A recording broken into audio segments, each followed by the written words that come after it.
Hi, I'm Kathy Jentz. I'm editor of Washington Gardener magazine, all about local gardening in DC, Maryland, and Virginia. And today I'm going to share some wreath making and wreath decorating tips. So I like to use natural elements from my own garden in the wreaths and holiday decorations I make. And today I came out and I have this grapevine that's trying to take over my neighbor's fence between our properties, and I just came and cut about a 6 to 8 foot length, about 5 vines, and cut them at each end.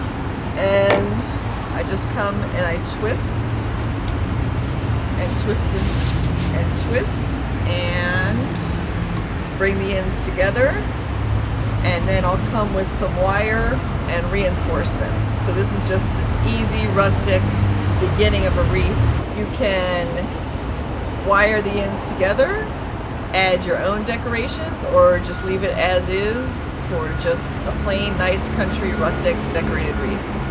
And the other thing I like to do is to buy a simple pine wreath from a hardware store or local nursery, and you'll see it's wired on the back.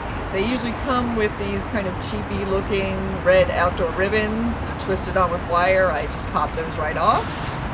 And then I'll come and collect elements from my own garden, such as magnolia leaves or pine cones, and you can use those to add in the greens for some nicer grade evergreens, or you can come and spray paint them, as I've done with these pine cones that are copper, and wire those throughout the wreath.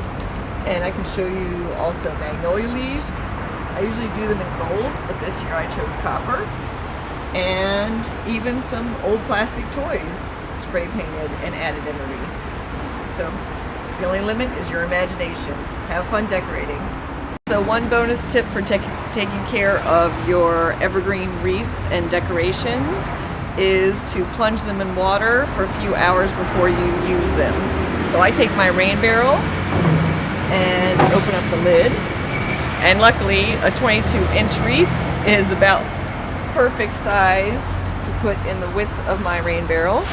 And if you come and look, I just push it down and let that soak, sometimes even overnight, and then take it out the next day, let it drain off a bit. And I usually get at least 2 weeks extra than you would just from bringing it home from the store and hanging it on your door of life and green health out of your wreath. If you want to go an extra step, you can spray it with an anti-transpirant, like wilt-proof or some of the Christmas tree preservatives. And that's it. Enjoy your holidays.